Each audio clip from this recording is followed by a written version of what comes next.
Yes guys, and welcome back to the channel, and today, following on from our best goalkeepers video in the Premier League, which you guys seem to have enjoyed, I thought I'd carry it on, and in today's video we're taking you through the best current right backs in the Premier League. Before we get into it though, don't forget to hit that like button as it really helps us out, and subscribe to the channel. Without further ado, let's get into it. In at number 10 I've got Tomiyasu of Arsenal.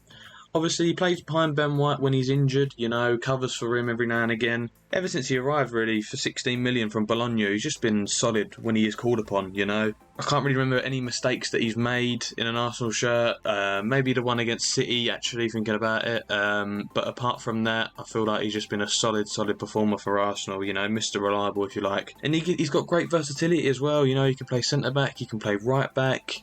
For when you're going for a title and you're picking up a few injuries along the way, fixture congestion, obviously they're in the Champions League as well, still Arsenal. Them players are really key because they can cover a few positions, and they're putting a solid, 7 out of 10 performance every game they play. So for me, Tomiyasu I feel was very underrated at Arsenal. The Arsenal fans seem to do rave about him, but other fans I don't really hear much from him. So I feel like Tomiyasu is quite underrated, and he's got 41 caps for Japan. He's played in World Cups with Japan, reached the final of the Asian Cup in 2019. So he's got great experience on international level, and that obviously helps him through the games at Arsenal. I feel like it's a great pickup for 16 million as well, as I said, from Bologna, and he's just been great ever since he signed. So for me, number 10 I've gone with Tomiyasu. At number 9 now, I've gone with Tino Livramento of Newcastle. Made such a big step up ever since signing for Newcastle for 32 million in the summer. Already shown he can play right back and left back. Again, when we talk about that versatility, when you've got that fixture congestion, them guys are perfect. He's a proper buccaneering right back. When I've seen him play there, he just looks really good, especially with the injury setbacks that he suffered. I know he's had some big injuries, obviously at such a young age as well. He's 21, and for someone that young to be that versatile and to come back as he has from these injuries and still perform to the best standards. They're playing in the Champions League, in the top 10 of the Premier League as well.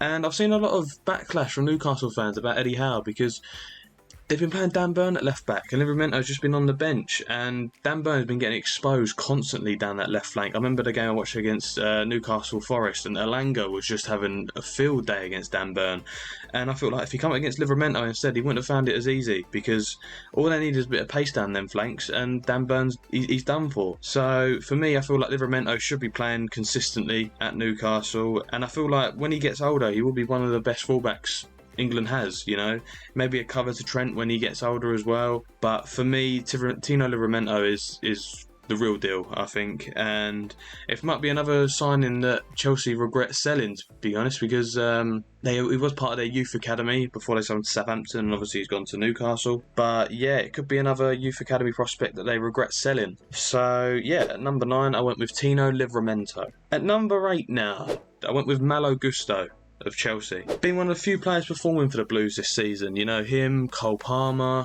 Gallagher. I feel like they've been the guys that have been making Chelsea tick. He's got an average rating of 7.1 this season. So it just shows, obviously, Chelsea have been around mid-table this year, and he's been putting in solid 7 out of 10 performances most games. He stacked up 5 assists in just 15 starts for Chelsea as well. So I feel like he's been a really important player for them, even though he hasn't really started as much, I feel. And he only signed him for 30 million in the summer. I thought it was a steal when we saw that come through, but obviously Lyon were in need of money, as we've seen this season. They're struggling financially and domestically, and they picked up a great signing. It's a rare good signing for Chelsea, especially with all them players coming in.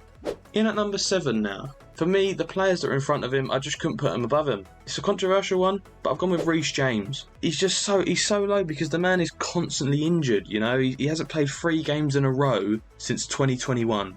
That stat is shocking, to be honest. It's mental. How can you only play 3 games in a row without getting injured?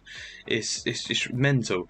Obviously, the man's got the quality. We've seen it in loads of games where he makes a difference. He gets a goal, gets an assist, or whatever. He's just quality fullback when he's fit. But that's the key thing, when he's fit.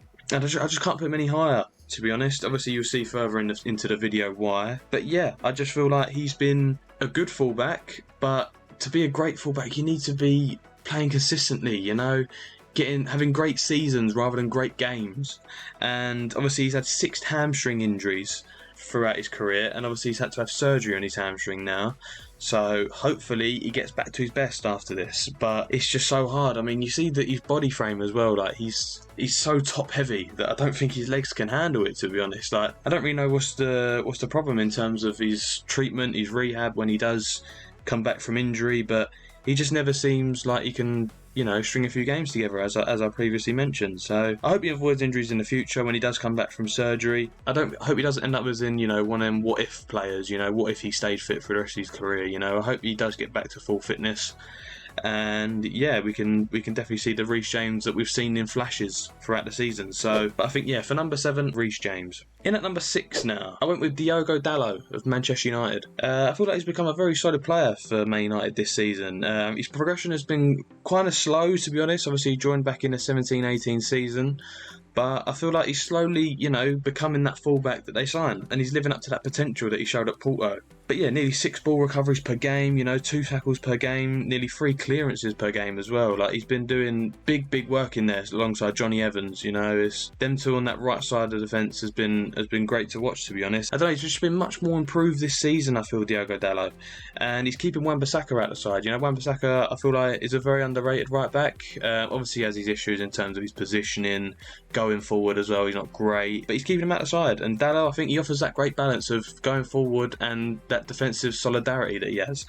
And he's a consistent player in that Portuguese squad. And it's quite hard to get. You've got João Cancelo, plays right back for Barca as well. So fair play to him. He's doing really well this season. So I think he deserves to be number 6 in this list. In at number 5 now, I went with Pedro Porro of Spurs. Another fullback this season I feel has gone under the radar this season. He's really stepped up his defensive game as well.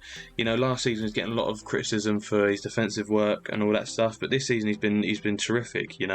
3 tackles per game, 6 ball recoveries per game, and nearly 3 clearances per game. So what else could you ask for? He's been amazing this season, and obviously racking up a few assists as well. He's got 7 in 25 starts. So not only has he been good defensively, he's been good offensively as well. So yeah, really good player this season. He can be a solid fullback for the long term, I think, with the Postecoglou project. He's 25, so he's got at least another 5 good years ahead of him. Yeah, I just feel like he's a fast, intense, attacking-minded player, and that is just what Postecoglou's after. It just represents him as a coach, really. So yeah, at number 5, I went with Pedro Porro. In at number 4 now, it was quite hard for this one because obviously the top 3 is coming up, but he just misses out on the top 3 for me. It's Ben White of Arsenal. Highly rated amongst the Arsenal fans. You always hear it on socials how they say, he's really good, and he is. He's a top quality fullback.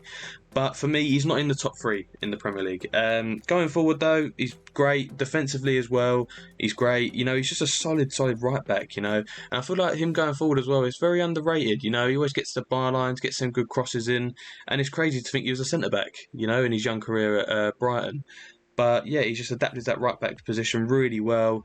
Last season he was great as well, so he's starting to get them consistent seasons in of good performances. And I can't really remember a bad game that he's played. Same with Tomiyasu as well. I can't really remember, a mistake or a bad game that he's had. And he's just been a solid performer. 2 goals, 4 assists. Obviously he's not going to rack up big numbers because obviously, as I said, he was previously a centre back. So he's just been a solid right back for a few seasons now. And yeah, I just feel like he deserves to be number 4. Before we get into the top 3 though, guys, if you are enjoying this video, don't forget to drop a like on it, as it really helps us out, and don't forget to hit that subscribe button. In at number 3, we have Kieran Trippier. He's been one of the best signings, I think, since the Saudi Investment Fund took over Newcastle United.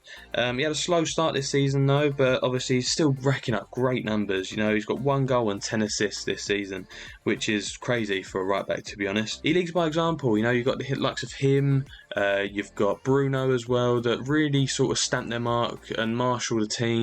Obviously you've got likes of Dan Burn as well in the dressing room. You see what a great player he is behind the scenes. But yeah, he's just been a solid player, Kieran Trippier, for the seasons that they brought him in for. He's probably got one of the best crosses in the league, I'd say, behind Trent and Kevin De Bruyne, I feel. He's just got such a great ball on him, and he's obviously a set-piece specialist as well. We've seen it like against Man City, when he scored that banging free kick. Countless other free kicks as well he scored for Newcastle, but that one just sticks out for me. And also, when you've got the likes of Dan Burn, Joe Linton, Alexander Isak, Fabian Schär, all in the box, do you know what I mean? And you've got a set-piece taker like Trippier. There's no wonder why he's got 10 assists, because he's just been setting it up on a plate for these tall guys, and yeah, it's a cheat code really for Newcastle. And yeah, so for number 3, I went with Kieran Trippier.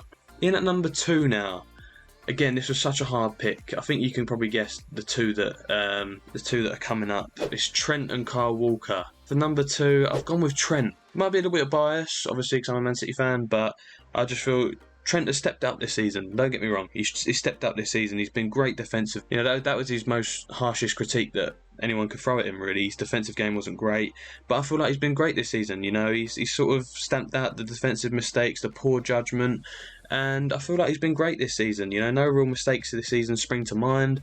He's been a great right back this season, and as I said, you know, he's got probably the best cross in the league alongside De Bruyne. He's adapted really well as well, because obviously Man City started it with you know, the fullbacks coming inside, and I feel like that's what Klopp has done this season. You know, started to move Trent and Robertson into that sort of central role where they can then play passes through there, and he's adapted again really well to it. You know, a lot of fans were saying he should be playing centre mid, and it shows he can. You know, he's been doing great this season, and I feel like he's a future Liverpool captain as well. You know, obviously he's from Liverpool. You know, it just makes sense really. He's going to be captain one day once Virgil van Dijk leaves or retires or whatever. 2 goals, 4 assists, but obviously, as I said, he's moving to that central midfield role, so he's going to be, you know, not flying down the flanks, whipping the crosses in. You know, he's going to be sort of controlling the possession. So yeah, for number 2, I went with Trent Alexander-Arnold. At number 1, you know, the main man I feel at right back is Kyle Walker. You know, everything you want in a fullback. Consistent, strong, quick. Even though he's 33, you know, he's rapid for how old he is. And with players like this as well, you see a lot of injuries they crop up. You know, the hamstring goes, obviously, as they get older. They can't keep up with their pace. But Kyle Walker's been solid, you know. He's been consistent, racking up great appearances across many years now. And I just feel like he's one of the best right backs in the Premier League's ever seen, really, to be honest. Ever since he come in for Man City in the 17-18 season, I don't think he's ever had a bad season. Handled the likes of Vinicius Jr., Kylian Mbappe, maybe not Luis Diaz, but we'll move on from that. But yeah, you know, every player has their bad game, as we see with that one. But I just feel like overall he's a quality fullback. You know, you can't go wrong with him, and he is the best right back I think the Premier League has ever seen. You know, I don't think he's worse than Gary Neville. I don't see the argument in that, to be honest. Obviously, Gary Neville, what a player. You know, he won so many trophies. I think it's 20 trophies he's won throughout his entire career, which is mental. You know, 20 major trophies is crazy. But Kyle Walker has won 16, and he's been there for 7 years. So I feel like he can do anything Gary Neville can do, to be honest. Yeah, I just feel like he's been the best right back throughout these few seasons. So at number 1, I went with Kyle Walker. That is that for that video, guys. What do you think? Any that I got wrong, any that I got right, put in the comments down below, because I guarantee there'll be a few comments in below. Don't forget to hit the like button and subscribe to the channel, and we'll catch you in the next one. Peace.